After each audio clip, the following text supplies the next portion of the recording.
Olá, bem-vindos todes. Este é mais um episódio do nosso projeto Museu em Suspensão, um projeto desenvolvido entre o Museu da Inconfidência e o grupo de pesquisa Academia de Curadoria.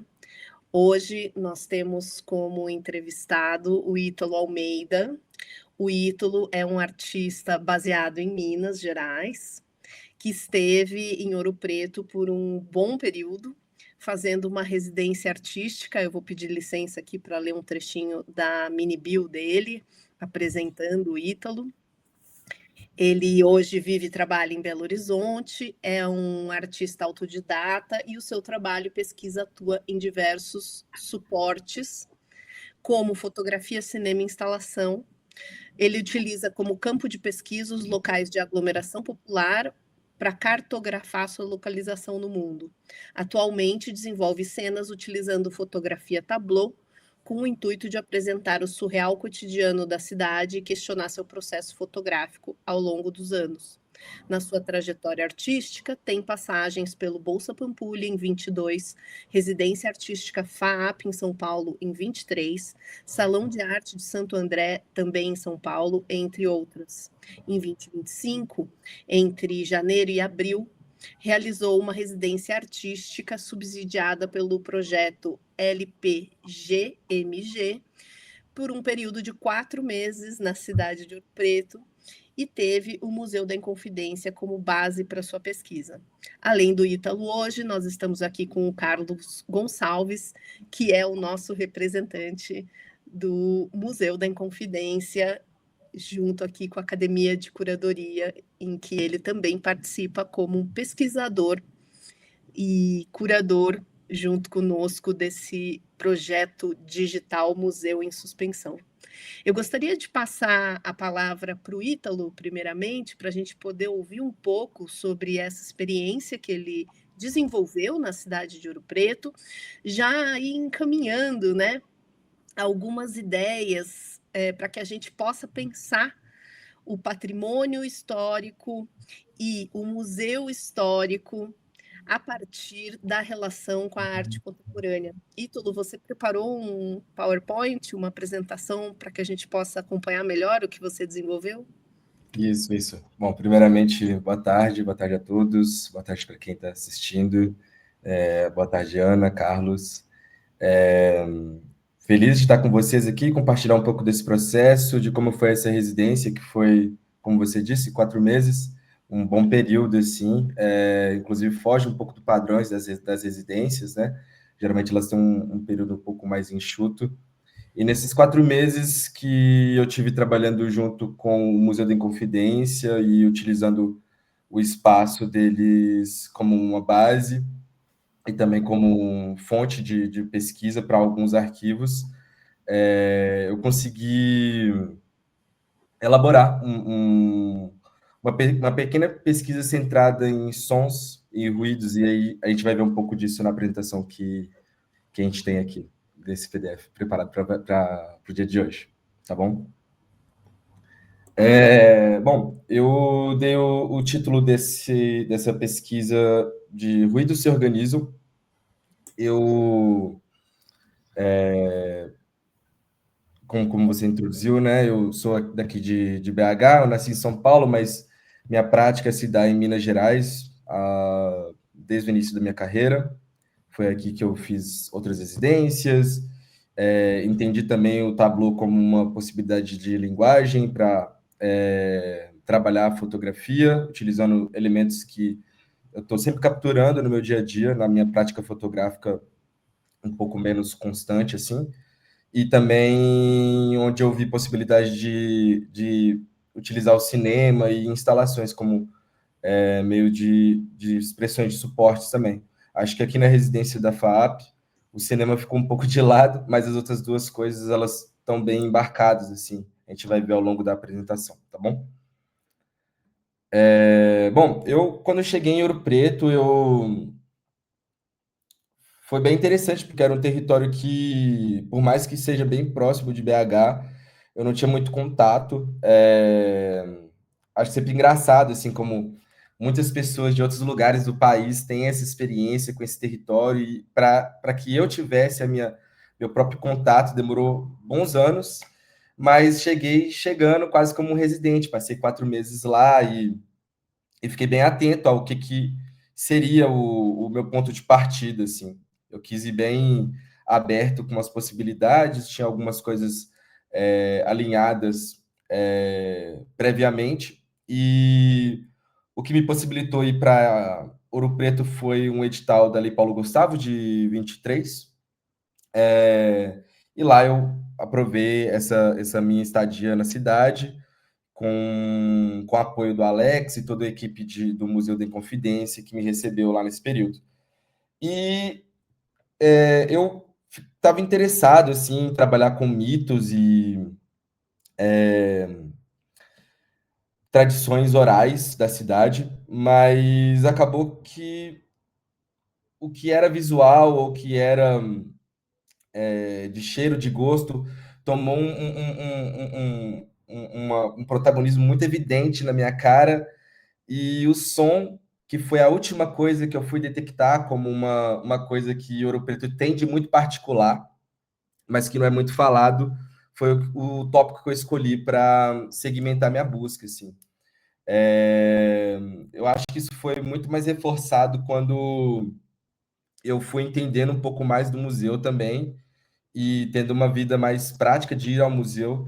Quando eu cheguei lá, o museu ficou aberto durante 2 semanas e entrou em obras. Então, minha experiência com o museu foi com o acervo do museu principal, né, o que está lá no prédio principal do museu, foi, entre aspas, breve, mas me deixou algumas marcas, assim, em como que a expografia do museu ela é organizada, como que ela é dada, e a impressão que o museu te oferece com um percurso que muitas das vezes me deixou meio encucado, assim, de como que a gente está falando de Museu da Inconfidência, mas existe muito mais elementos da monarquia ali do que exatamente é, os conflitos que existiam naquele território. Eu acho que Ouro Preto, Minas Gerais como um todo, mas Ouro Preto, por ser Ouro Preto, por ser esse território histórico, muitos conflitos são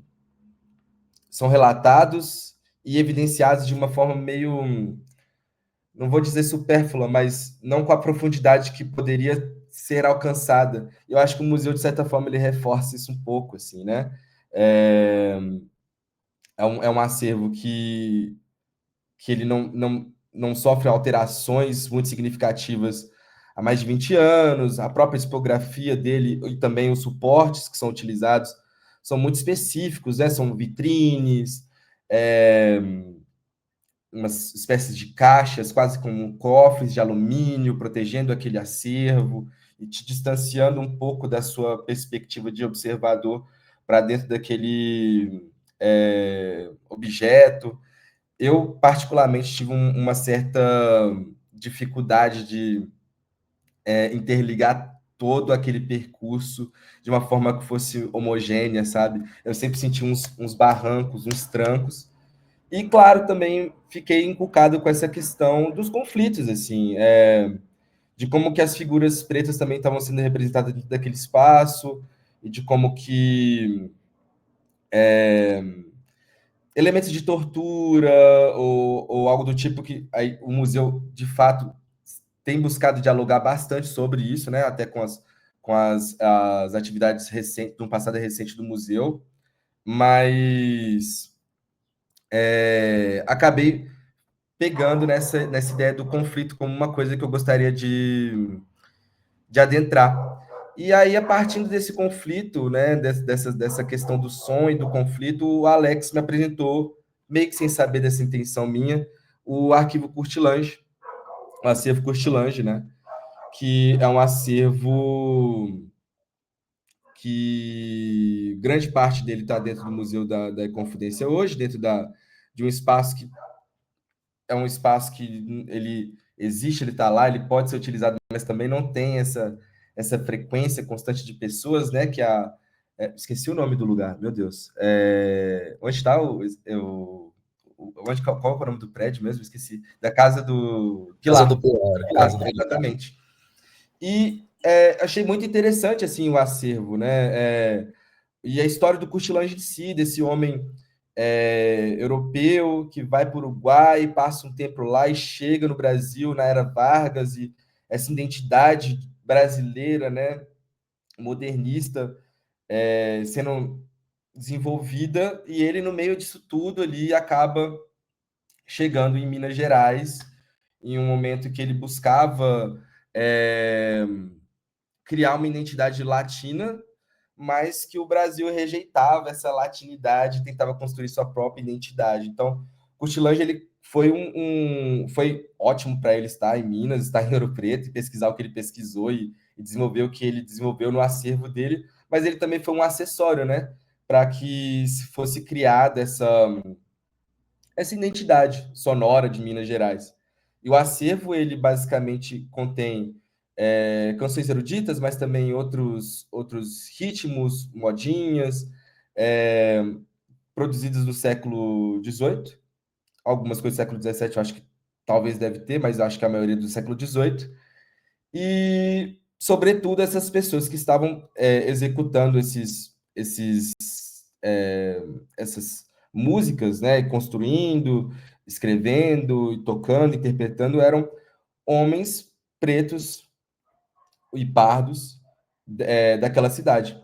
Eu achei interessante como a música ela sempre foi um espaço de deslocamento de classes, né? Então me apeguei a isso, mas também me apeguei à questão dos conflitos sonoros que aconteciam dentro das igrejas, assim, e com as irmandades, né? E o fato de que as irmandades elas tinham uma disputa ferrenha no sentido de serem aqui passei para dessas composições que tem no acervo.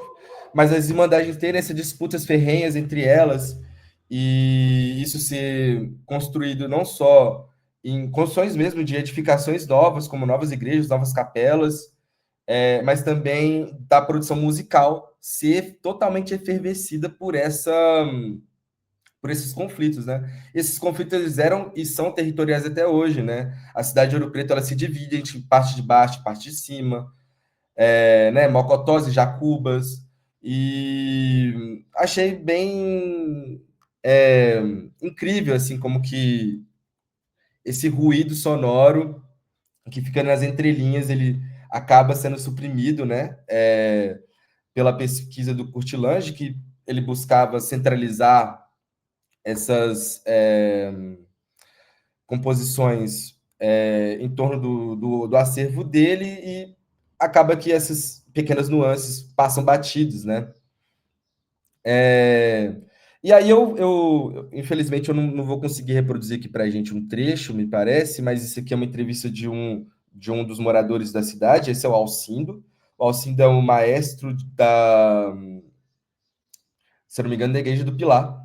Ele é assim, uma figura incrível que eu consegui encontrar. Ele conheceu Courtelange, conviveu com Courtelange em dada maneira, assim. Me descreveu que ele era um velhinho, baixinho, curioso, e também me pontua algumas coisas sobre esse imaginário do que foi a presença do Courtelange e também desses homens e pretos e pardos que estavam lá atrás compondo, assim, né? O Alcindo é um músico, ele tem um grupo que chama Bandalheira, que até hoje sai no carnaval para poder fazer a baderna deles ali de uma forma bem despretensiosa, mas também de uma forma muito séria.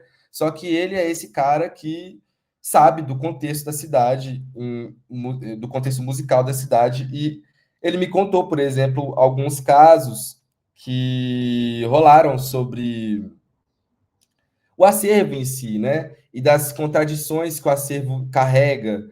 Por exemplo, as músicas e os documentos.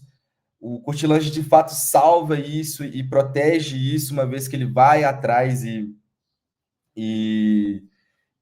faz quase que um catálogo, né, dessas composições, mas ao mesmo tempo é um homem de fora, um homem europeu, que de certa forma retira do âmbito natural dessas composições e leva para um lugar institucionalizado que é o museu, né? Foi muito legal trabalhar com essas duas dicotomias, assim, desse imaginário popular, dessa figura e das ações do Courtelange, e como que a população de Ouro Preto acha interessante, ao mesmo tempo vilaniza, talvez, ou coloca num lugar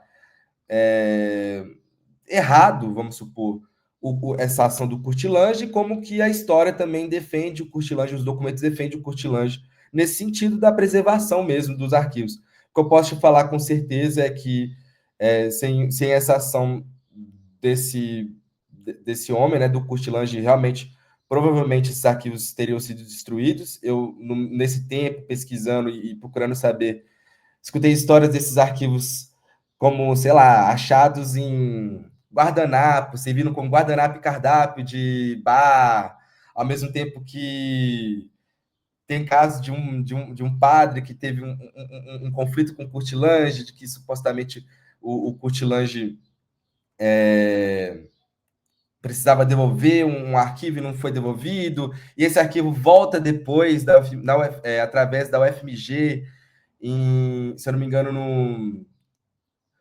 no fim da década passada, e tem uma grande celebração em torno disso. Então, é, com base nisso, eu me instiguei a construir uma espécie de um dispositivo, assim. E esse dispositivo ele seria um reprodutor sonoro, em que eu iria reproduzir algumas das composições que estão dentro do acervo. Só que eu queria evidenciar esses conflitos, né, sonoros. Então, eu e uma equipe, que eu adoraria falar o nome deles aqui, acreditar eles, se chama Caixa Alta, é um coletivo de BH que trabalha com vários artistas contemporâneos, basicamente construindo dispositivos sonoros. E a gente teve essa ideia de construir 4 pilares sonoros, em que cada um deles teria uma frequência diferente, e eles estariam conectados com um elástico que conseguiria fazer com que a gente visualizasse uma espécie de senoide sonora, né? Esse, esse vai e vem da onda e essa binaridade, assim, né? Desse alto e baixo do som. E para construir isso, eu também utilizei alguns elementos da época, assim, que me pegaram, como, por exemplo, o fato dessas músicas eruditas, não terem um sincretismo que existe em outras áreas de produção da época. A gente anda por Ouro Preto e a gente vê adinkras e outros elementos que são de cultura afro, né, africana, espalhados pela cidade, nas construções, das mesmas construções que essas músicas eram reproduzidas. Mas, de alguma forma, esses arquitetos, pintores, construtores, eles tiveram uma liberdade de poder inserir ali, né, esses elementos, e os músicos, por estarem nesse lugar fechado, escuro, não escuro no sentido, mas tipo, nessa questão enclausurada da igreja mesmo, né? Eles não podiam fazer isso. Então, eu decidi fazer essa instalação utilizando essas composições, mas também utilizando esses elementos que existiam nas igrejas e também em grupos de congado. Então, eu captei alguns sons durante minha passagem pela Festa de Nossa Senhora do Rosário, que, se não me engano, acontece em janeiro, em Ouro Preto, e intercalei com nesse instrumento, desse dispositivo. Aqui tem alguns registros do Congado, né, onde eu gravei esses sons. Estava bem interessado nos instrumentos, particularmente, e não nos cânticos, sabe? Justamente para contrapor a parte lírica da música erudita. Se puder voltar naquela imagem, Ítalo, eu vou começar a fazer umas perguntas para você, vou pedir para o Carlos fazer também. E me interessou muito, né, essa sua apresentação incrível sobre a sua pesquisa de sons e assim, a agudeza, né, e ao mesmo tempo a delicadeza com que você trata essas temáticas locais de uma cidade tão socialmente, culturalmente, historicamente complexa, né, como Ouro Preto. Mas fiquei muito tentada a te perguntar, porque conheço o seu trabalho, sei que você é um artista da imagem, né? Como que foi para você ter passado, né, assim, ter resistido a produzir imagens ou a usar as imagens que você produziu localmente, né? E deixar o som falar por si. Como que foi essa escolha? E também o que isso trouxe para o seu trabalho como artista? Legal. Ótima pergunta. Eu geralmente tenho uma estratégia quando eu estou em residência. No caso, essa residência em específico, ela foi meio particular, assim, porque eu quem controlava o orçamento. Isso é muito importante, assim, porque é, nessa questão do controle do orçamento, eu entendi que eu poderia e gostaria, e fiz imagens, que a gente vai chegar nelas depois, mas eu entendi que o som, para além de ser barato, era uma coisa que eu nunca tinha explorado. E até mesmo no cinema, né? É um tópico que, para mim, não era uma coisa que eu tinha me desenvolvido ainda, entendeu? Posso dizer que também que eu estava bebendo de muitos artistas na época. Sei lá, eu tava trocando muito com a Vivian Kakuri no fim do ano passado. E a Vivian é uma referência, assim, para mim. Eu lembro de ter trombado com um material delas que ela fez numa residência sobre mosquitos e ruídos de mosquitos. E aí, eu acho que talvez isso que me engatilhou em pensar no ruído também como um ponto de partida, mas eu estava mais interessado em entender o ruído como um coadjuvante que quer ser protagonista, sabe? E eu sinto que o cenário musical de Ouro Preto é isso, assim, extremamente rico, colorido, poderoso, com muitas histórias relatadas, mas se você joga um Ouro Preto no YouTube ou no Google, é a imagem que vem, né?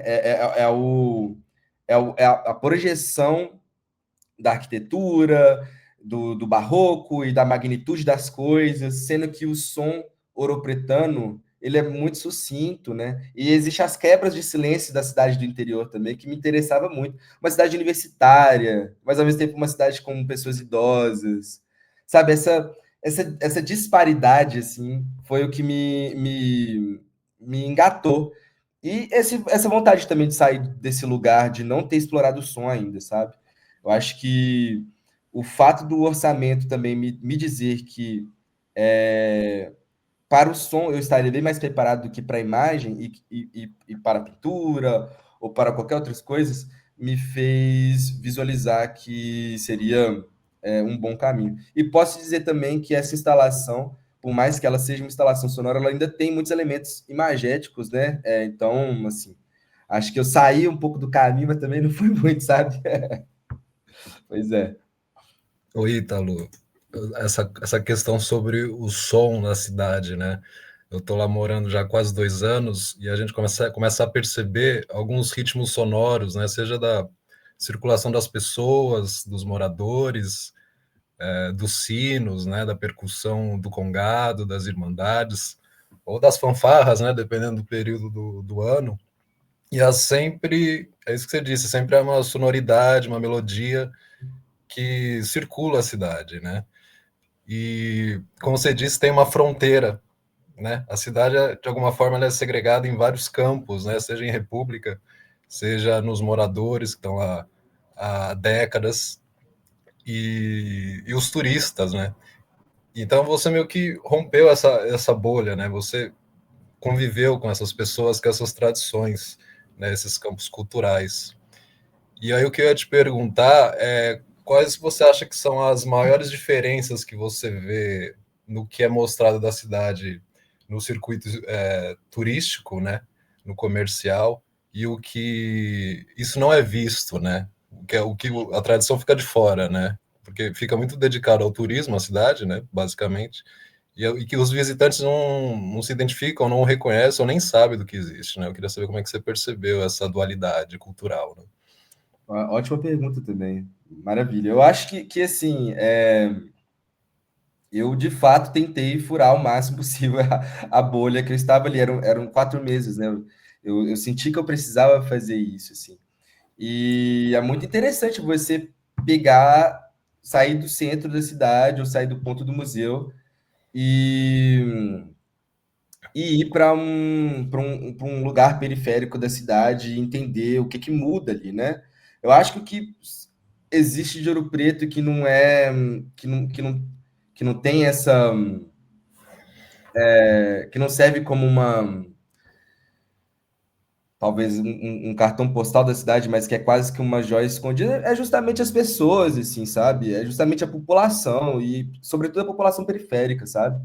Eu acho que eu tive contatos e trocas muito específicas com essas pessoas e entendi também uma outra Ouro Preto, uma Ouro Preto que chocantemente é muito distante desses lugares históricos, assim.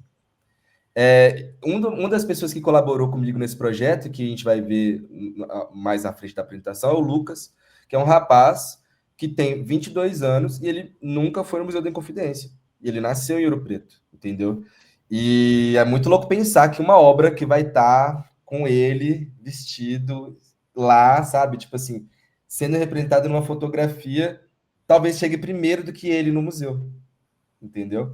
Então, assim, eu acho que as pessoas de Ouro Preto, elas têm coisas muito específicas para falar sobre aquele território, sobre como que as plantas funcionam, sobre como que, por exemplo, a escola de farmácia influenciou a medicina que eles usam no dia a dia, e que é uma coisa muito diferente, assim, do tradicional, sabe? Que foi muito chocante para mim lidar e ver e usufruir disso também. Então, posso te falar que definitivamente parece meio blasé isso, assim, mas definitivamente a população de Ouro Preto, sobretudo a periférica e também as populações que vivem nos territórios que não são dentro da cidade principal, né, como Santa Rita, enfim, me trouxeram um outro sentido do que é essa cidade histórica e como que esses territórios tão antigos quanto são mantidos, né, através da linguagem oral dessas pessoas, assim. Então, é, acho que eu posso declarar eles como, sabe, o patrimônio da cidade que deveria ser super valorizado, e a gente deveria ter muito mais outras figuras também que deveriam representar a cidade, não só figuras que a gente nem sabe se são verdadeiros ou não, como Chico Rei ou Tiradentes, sabe? Que, de fato, ocupam um lugar na história, seja no imaginário ou numa construção coletiva nacional, né? Mas, enfim, sinto que a gente poderia trazer esse holofote para esses grupos, sim. Trazer e aproximar, né? Porque é isso, quando eu mudei para lá, eu pensei que as pessoas conviviam no centro e vivenciavam a praça, né? E circulavam. E aí você começa a perceber que é justamente isso que você disse. Ou nunca visitou o museu, né? Ou foi uma vez quando era criança e raramente visita esses espaços, né? Isso junto com o turismo e a gentrificação da cidade, né? Que encareceu muito, né? O custo de vida, a qualidade de vida afastou, de fato, né? Tanto para os morros como para os distritos, né? Então, essa é uma realidade que tem que trabalhar muito para reaproximar e trazer também para participar, né? Total. Eu concordo super com você. Eu estou subindo aqui um vídeo, acredito que a gente vai conseguir reproduzir ele, mas enquanto está subindo, eu vou passar para o próximo slide aqui e comentar um pouco mais da instalação. Aí, caso vocês tenham uma pergunta, fique à vontade para interromper, tá? Então é isso aí, né? Nessa instalação a gente construiu 4 torres. No topo de cada torre a gente utilizou um símbolo adinkra. Esses símbolos são símbolos que eu retirei de construções da cidade, assim, que eu visualizava nas igrejas, nos chafarizes, que eu entendia também que eram construções que vinham de pessoas escravizadas, né? Muito provavelmente fruto de mão de obra escravizadas, e quis fazer essa interseção, né? Então, eu também utilizei essa base metálica, né, de alumínio, e as escolhas dos materiais foram justamente pela territorialidade mesmo dos materiais. O alumínio, ele quase que foi o segundo ouro de Ouro Preto durante um tempo, né? Existe a fábrica de alumínio até hoje, existe pessoas que trabalharam na Alcan, né, que é a fábrica de alumínio, que ainda trabalham, que tem muitas histórias para contar, inclusive são músicos, muitos músicos desse que vem desse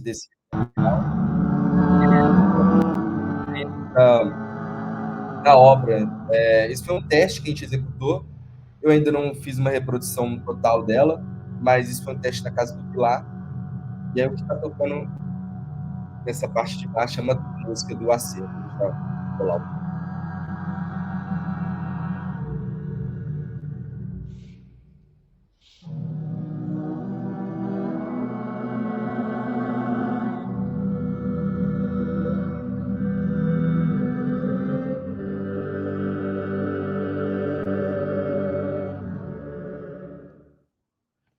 E aí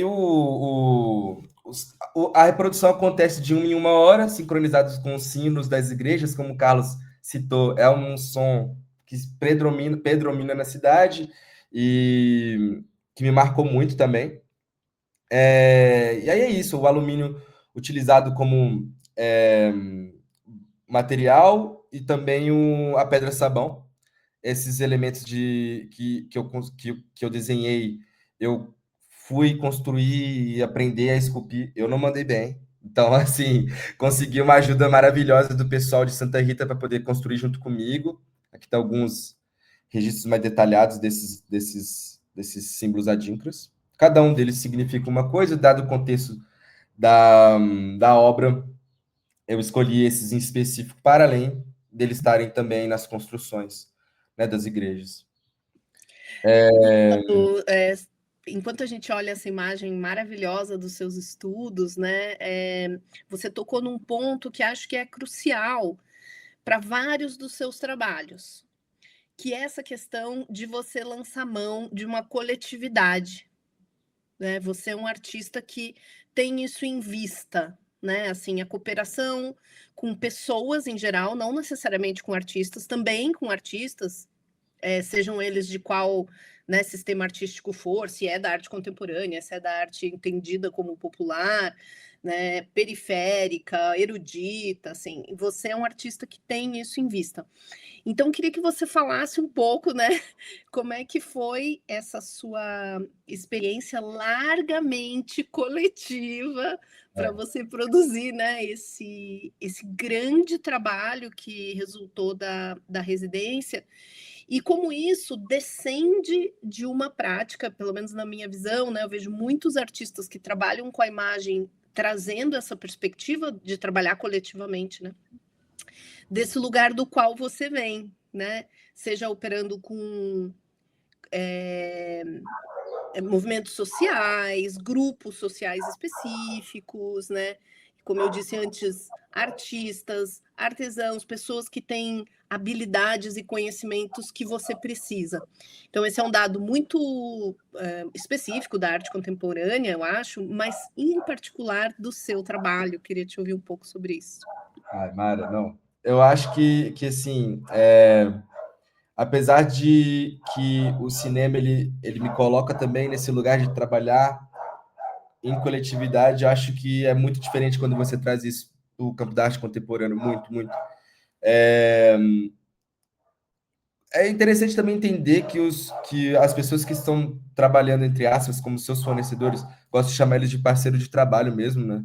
Porque, de fato, a gente estava lá sujando as mãos junto, e eu também absorvendo bastante do conhecimento dessas entidades que me ensinaram lá em Santa Rita. São pessoas que trabalham há 40 anos com pedra e sabão, assim. Então, para mim, sempre é muito interessante entender como que as pessoas que estão trabalhando comigo, elas vão lidar com o material que a gente está focando. Seja o alumínio, seja a pedra-sabão, seja o próprio som, seja o arquivo. Eu gosto de entender os cuidados que são tomados e a interação das pessoas com aqueles materiais, como que os materiais também rebatem para com eles, assim, o que eles sentem sobre executar as atividades deles naquele molde. Então, assim, eu acho que por exemplo, em Ouro Preto, acho que foi uma grande vitória e foi o que me deixou bem conectado com a cidade, assim. Eu foi uma residência que eu fiz sozinho, né, no sentido de eu não tinha colegas artistas junto comigo dividindo aquele espaço no mesmo tempo que eu.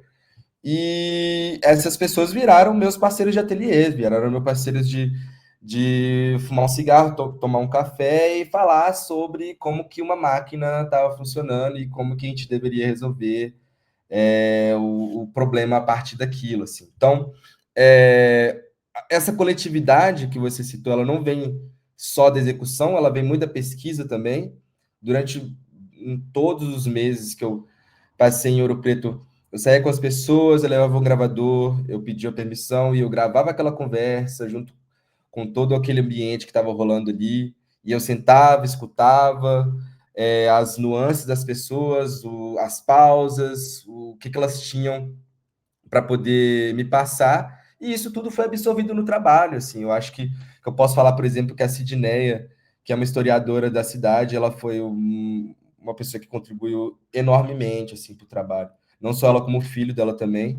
É, porque foram pessoas que, para além de me apresentar outras pessoas que estariam abertas a colaborar comigo, foram pessoas muito interessadas em colocar a mão na massa e entender exatamente o que eu estava tentando trazer para dentro da cidade, para que eles fossem também, de certa forma, trabalhadores do museu, sabe? Trabalhadores dessa residência, assim. Eu sinto que, inclusive, graças a esse contato, eu consegui reativar algumas pessoas para dentro do espaço do museu e para dentro das atividades do museu, não só o museu em si, mas as atividades do museu, sabe? Então foi eu chegando ali na feira de Pedra Sabão, conversando com alguém e falando: ah, vamos lá ver tal coisa, tal dia. E eu, de fato, ver isso acontecendo e colher essas experiências. Então, é sempre para mim muito bom. E por mais que trabalhar individualmente é muito interessante, eu acho que as grandes vitórias elas estão construídas coletivamente e esse trabalho é fruto disso. Vou prosseguir aqui.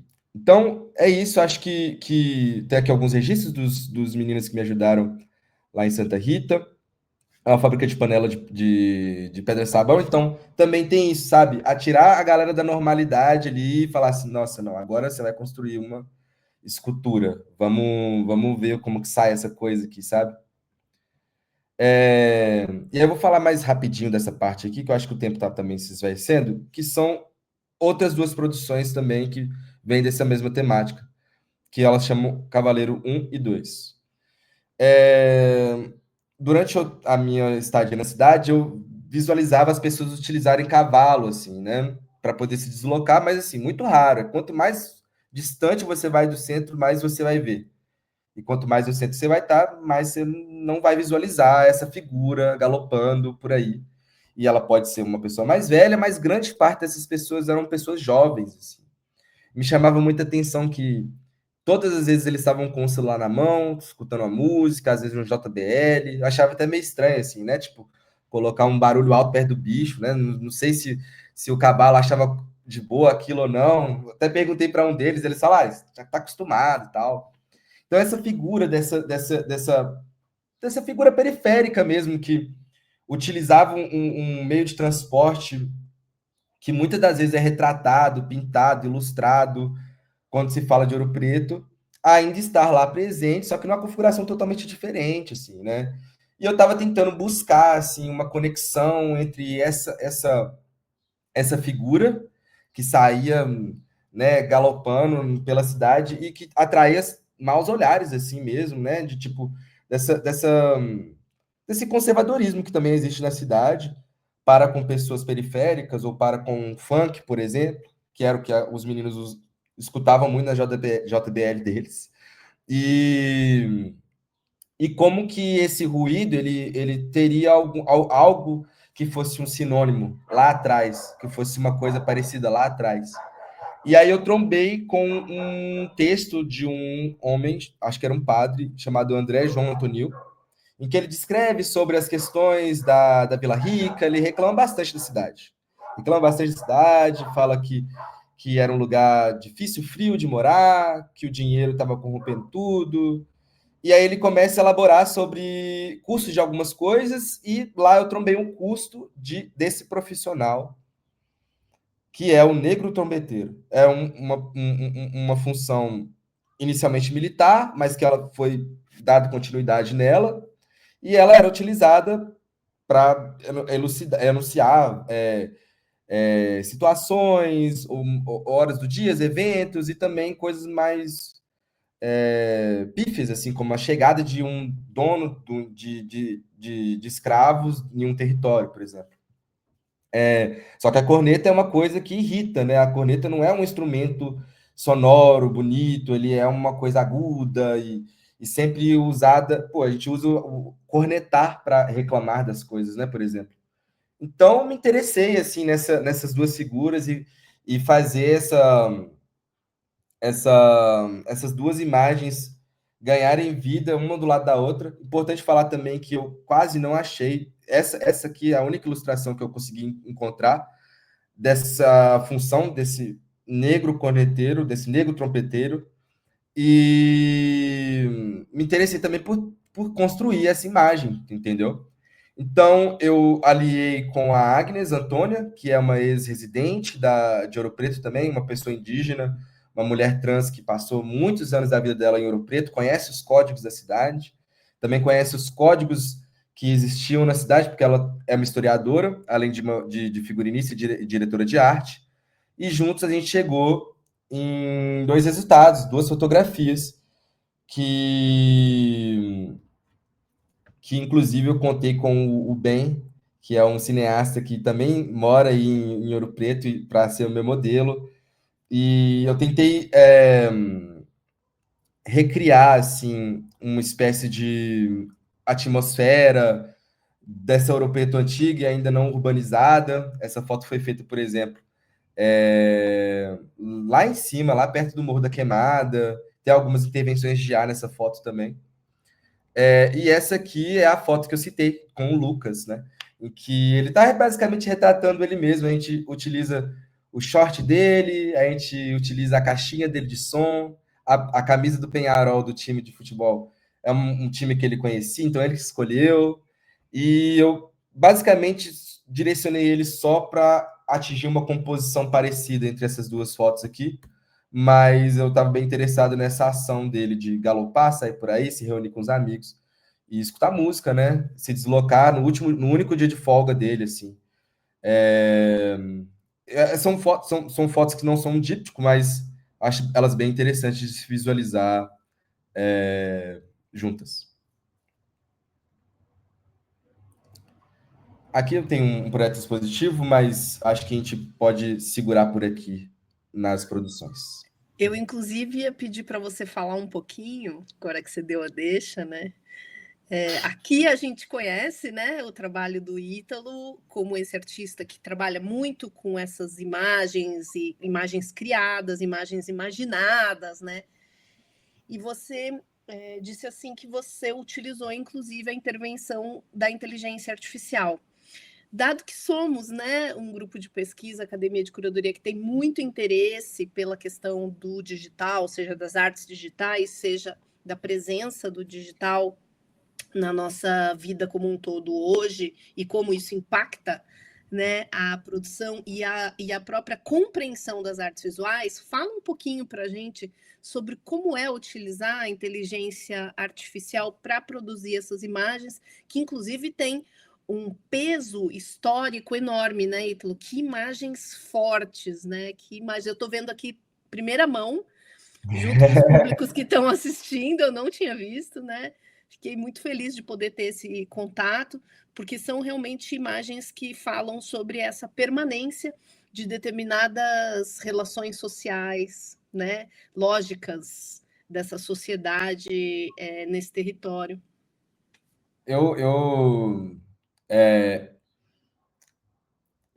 Sendo bem sincero, eu fui e ainda sou meio receoso com a utilização da inteligência artificial em trabalhos, no sentido de que eu ainda não entendo muito bem quais são os limites éticos, vamos dizer assim, de se utilizar de uma geração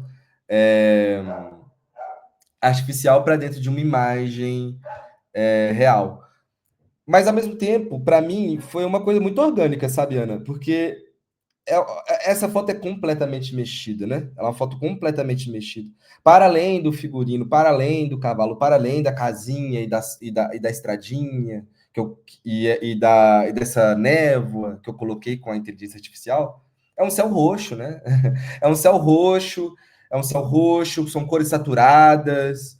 Ao mesmo tempo, você vê a figura desses homens na imagem, mas você não consegue, de fato, ver as feições deles, né? Elas têm essa propriedade que são muito artificiais, assim, e que eu sinto que foi muito orgânico para mim pensar que poderia haver mais uma intervenção, sabe?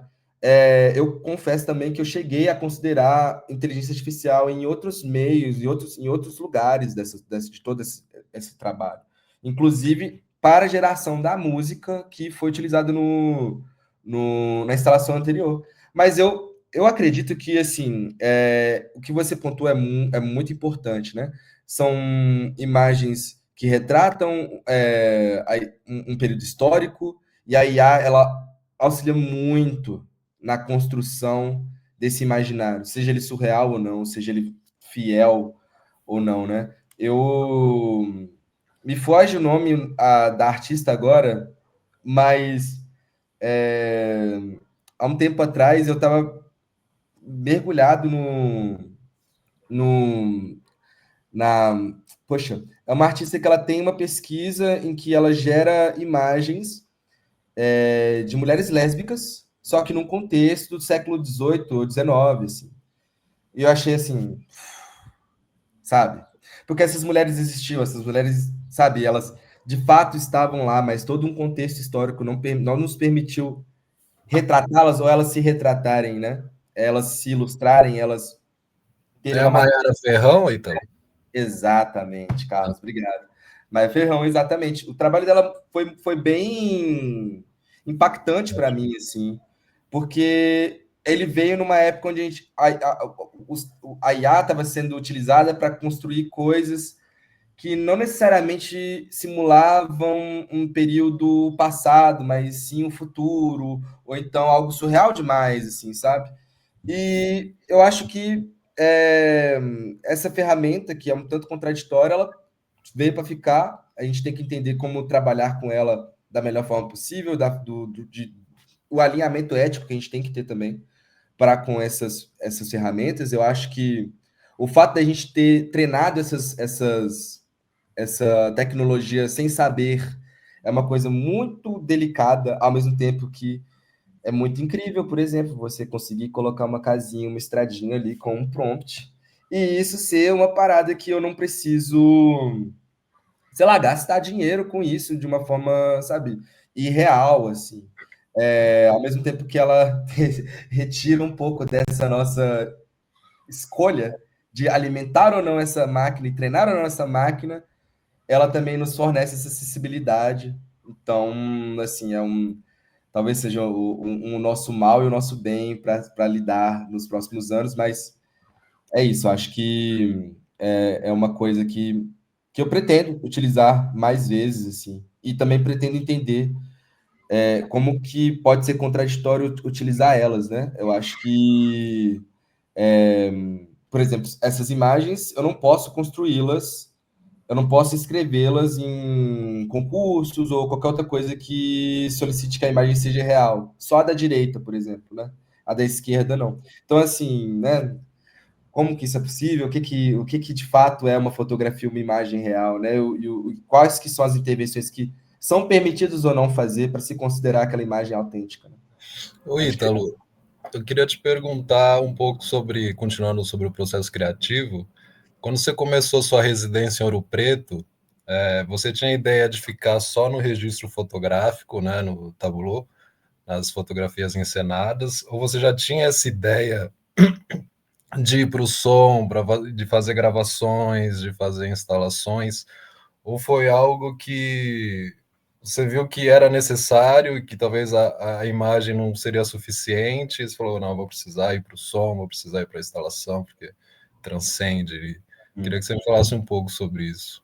Para ser sincero, assim, lembrando, vendo a Ana agora e lembrando de um papo que a gente teve lá atrás, assim, um tempo atrás. Eu lembro que eu comentei com ela de uma questão de som, assim, que eu queria trabalhar com uma música, que eu queria trabalhar com uma produção do Dom L, inclusive, que falava sobre Vila Rica e sobre um imaginário surreal onde Vila Rica seria esse lugar, essa base em que uma revolta periférica iria acontecer e que uma luta armada iria acontecer e que isso era uma coisa válida de se ir atrás. Essa ideia, e também tinha uma questão que eu estava muito interessado, que era na questão do Chico Rei e nessa questão da seção financeira, desse homem que veio escravizado e graças à tecnologia ancestral dele de saber lidar com, né, com mineração, ele conseguiu reativar uma mina, comprar a liberdade dele, a própria liberdade, e como que isso também confabula com a minha pesquisa de atual, né? Mas assim, sendo bem sincero, eu acho que é muito bom estar num lugar onde você não tem um apego em um tópico que você está pesquisando há muito tempo. Eu acho que Ouro Preto foi isso para mim. Eu cheguei na cidade, a cidade foi muito receptiva para mim e eu vi uma outra oportunidade lá. O som ele veio até a mim depois de um tempo, sabe? Depois de muitos cafés com o Alex, depois de muitos cafés com outras pessoas, cerveja com outras pessoas. Foi de, sei lá, eu lembro exatamente quando que eu percebi que o som era uma coisa a se trabalhar. Que eu estava em casa e a minha porta era, né, muito perto da rua e eu vi o som dos carros, das pessoas passarem, e como que o efeito Doppler, que é um, né, Uhum. como que ele era diferente em Ouro Preto, porque o piso era diferente, e Reverbera. tudo isso meio que me engatilhou, assim, não, sabe, tipo, sei lá, já muita gente já fez coisas sobre imagens, sobre arquitetura, pintores, a gente tem um Guignard, a gente tem várias coisas que aconteceram aqui, a gente tem as outras residências também que acontecem em Ouro Preto, que eu pude estar perto e olhar e ver as produções, e, sei lá, me pareceu lógico querer trabalhar com som, e eu acho que eu fui muito feliz com essa escolha. Não sei se eu vou revisitar o som em breve, talvez, mas eu deixo para essa produção de Ouro Preto, assim, como essa descoberta, sabe? Para mim mesmo, assim, dessa Uhum. possibilidade. Uhum. Bom, a gente só espera que você sim revisite o som, bem como revisite Ouro Preto, Eduito. Olha, um prazer ter você aqui conosco, poder te ouvir melhor, conhecer melhor essa sua experiência da residência, que imagens potentes, né? A gente não estava lá para ouvir, né, a instalação sonora que você montou, mas eu espero que ela possa ser mostrada em outras exposições e também fora de Ouro Preto. Infelizmente, a gente vai ter que terminar, porque o seu tempo é muito precioso, mas a gente gostaria muito de te receber aqui sempre, quando você quiser. E muito obrigada por ter trazido questões tão profundas para a gente pensar e discutir aqui, e às quais os públicos vão ter acesso, né? Tanto no que concerne as lógicas dinâmicas sociais de uma cidade dita colonial, né, como é Ouro Preto, e que carrega essas cicatrizes na sua realidade contemporânea, mas também sobre as questões do digital e como isso operou para você dentro dessa cidade, junto com esse museu que estava meio aberto, meio fechado, em suspensão, né, Carlos? Um pouco em suspensão, né? E isso para nós foi realmente muito enriquecedor, aprendemos muito. Eu só quero, antes da gente terminar, agradecer a Tânia Zulsbacher, que é a nossa representante aqui também da Academia de Curadoria e que não pôde estar aqui no palco conosco porque ela está nos bastidores cuidando de nós. Então, na próxima, ela vai aparecer aqui para entrevistar, mas dessa vez ficamos aqui com o Ítalo. Muito obrigada, Carlos, muito obrigada. E eu espero que a gente possa se ver muito em breve, ao vivo e fora do digital. Maravilha. Ítalo, eu quero agradecer mais uma vez por participar do projeto, compartilhar conosco sua experiência, reflexões da residência em Ouro Preto, e agradecer também todos que estão acompanhando até aqui. E fiquem ligados que em breve traremos mais trabalhos, novidades, entrevistas com o projeto. Muito obrigado, viu, gente? Ítalo. Muito obrigada. Então, até a próxima. Obrigado a vocês, obrigado, pessoal. É isso. Tchau, Ítalo. Tchau.